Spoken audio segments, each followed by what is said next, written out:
আসসালামু আলাইকুম। ওয়ালাইকুম আসসালাম। কেমন আছেন ভাই? আলহামদুলিল্লাহ ভালো আছি ভাই। দেশের বাড়ি কোথায়? দেশের বাড়ি নাটোর। নাটোর। কত বছর হয়েছে কুয়েত আসছেন? এখানে ২ বছর হলে আসছি আমি। কি বিষয় নিয়ে আসছিলেন? আমি আসছি হচ্ছে আপনার খাদেম বিষয় নিয়ে ড্রাইভারি। খাদেম ড্রাইভার। হ্যাঁ। আপনি যে খাদেম ড্রাইভার ঘরে কাজ করেন, হ্যাঁ? তো ওই বিষয়ে একটু কথা বলেন। আপনার সুযোগ সুবিধা ডিউটি নিয়ে সম্পূর্ণ বিস্তারিত। আমার সুযোগ সুবিধা হচ্ছে আমার ঘরের ডিউটি, বাচ্চা আছে। আপনার বাচ্চাকে স্কুলে নিয়ে যেতে হয়। ম্যাডাম আছে, উনি ডক্টর, উনাকে হসপিটালে নামাই দেই। আর খাবার-দাবারের সিস্টেম হচ্ছে একটু খাবারের কষ্ট হয় কুয়েতে। আর এছাড়া যদি সময় পান তাহলে হয়তো নিজে রান্না করে খেতে পারেন। এতটুকু সুবিধা পাওয়া যায়। এই আপনার নিজের খাওয়া যে খানা খান এগুলো কি কুয়েতিরা আপনার খানা খরচের হ্যাঁ, টাকা দেয় না? খাবার আমার দেয় হচ্ছে কুয়েতিরা যে খাবার খায় আমাকে ওই খাবারই দেয়। আর কিছু, কিছু জায়গায় আছে ওরা নিজেরা খাবার রান্না করে খায়। কিন্তু আমার ওই সিস্টেমটা নাই। আমার রান্না করার অপশন নাই। আমি সময় পাই না, ডিউটি আচ্ছা। বেশি। কত ঘন্টা ডিউটি পড়ে আপনাদের? আমি বাড়িতে ঘরের ডিউটি মোটামুটি ৭-৮ ঘন্টা, এমন সময় আছে ৮ ঘন্টা ৯ ঘন্টা আমার গাড়ি চালাইতে হয়। ঘরের ডিউটি একটু বেশি আছে আমার। কি টানা একটানা ২৭ ঘন্টা চালাতে হয়? এই সারাদিনে ধরেন সকাল ৬টা থেকে সন্ধ্যা ৬টা বা ৯টা পর্যন্ত আমার এই সব মিলায়া ৮-৯ ঘন্টা আমার ডিউটি পড়ে যায়। আচ্ছা। অনেকে বলে বাসার ডিউটির নাকি কোনো টাইম নেই। ২৪ ঘন্টা ডিউটি আবার ২৪ ঘন্টায় হ্যাঁ, ফ্রি। এটা একটা ভালো একটা দিক, যে আমি ভালো দিক বলব না। এই ডিউটির কোনো ঠিক নাই। ঘরের ডিউটি আপনার এই বসে আছেন এই ডিউটি। আপনার খানা খাইতেছেন, ফোন দিবে। আপনার খানা ছেড়ে যাইতে হবে। কোনো অপশন নাই।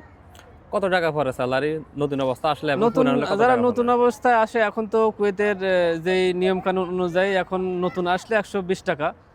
আর পুরাতন হলে হয়তো প্রতি ২ বছরে যখন আপনি দেশে যাবেন তখন ১০ টাকা বের বাড়াবে। নতুন অবস্থায় ১২০ টাকা বেতন পাওয়া যাবে। এখন নতুন অবস্থা দেশ থেকে আসলে সরাসরি ১২০ টাকা। ১২০ টাকা বেতন আগে পাওয়া তো যাবে। ৮০ টাকা ৯০ টাকা এর ভিতরে আগে ছিল। ৮০-৯০ টাকা ছিল। তবে এখন কুয়েত এবং বাংলাদেশের যে আইনি সিস্টেমগুলো আছে, এখন সব মিলিয়ে এখন ১২০ টাকা বেতন পাওয়া যায়। ১২০ টাকা। এই ১২০ টাকার ভিতরে একটা নতুন লোক যদি আসে তার কোনো খরচ আছে এই টাকার ভিতরে না সম্পূর্ণ ঘর থেকে বহন করে? এটা আসলে আমি সঠিক বলতে পারবো না।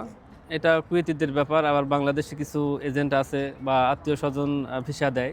তো এই ব্যাপারে আসলে আমি সঠিক বলতে পারবো না। ও মানে আমি আপনাকে প্রশ্ন করেছি যে আপনি ১২০ টাকার ভিতরে কোনো খরচ আছে যে আপনি কাজ করেন কোনো খরচ আছে আপনার এক্সট্রা কোনো খরচ না, আছে? না, এক্সট্রা কোনো খরচ নাই।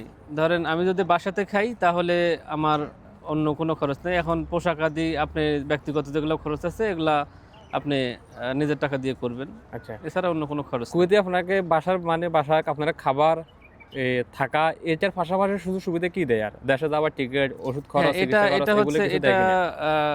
বাইরের ড্রাইভারের বিষয়তে এটা একটা সুবিধা আছে যে প্রতি ২ বছরে ২ মাসের ছুটি দিবে।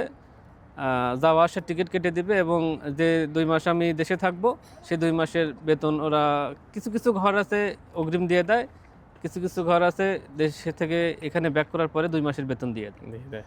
আপনার যে চিকিৎসা খরচ, পোশাক-আশাক এটার কোনো খরচ বহন হ্যাঁ, করে তারা? চিকিৎসা খরচটা যদি কোনো সমস্যা হয় তাহলে এই দেশের কুয়েতিরা দেখে, আমার জানা মতে দেখে। আমার ঘরেও আমি যে ঘরে কাজ করি সেটাও দেখে।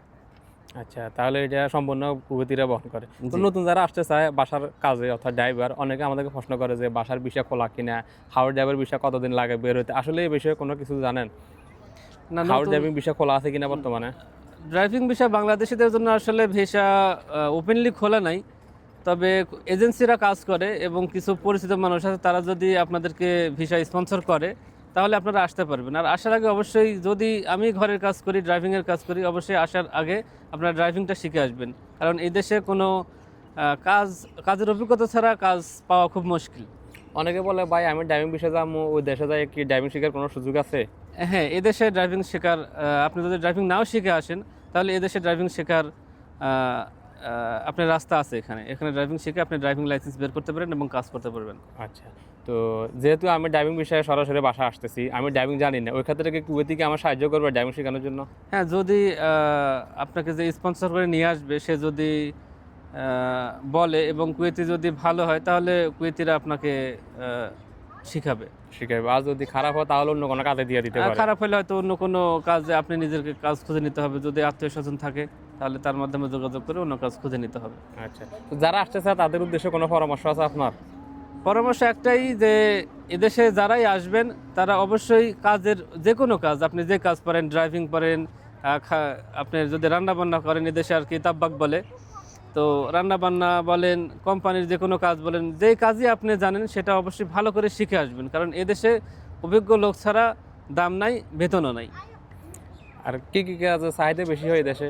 এদেশের কাজের চাহিদা বলতে আপনার এই যে তাব্বাক বলে, যেটা আর কি ঘরের রান্না বান্না করা, তারপরে এই যে বাড়ি যখন নতুন বাড়ি বানায় তখন আপনাকে ওই কি বলে এটাকে, হারেস।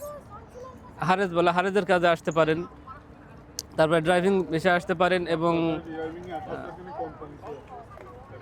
মানে হাতে যে কোনো কাজ শিখে আসলে ভালো হয়। হাতের যে কোনো কাজের চাহিদা আছে দেশে।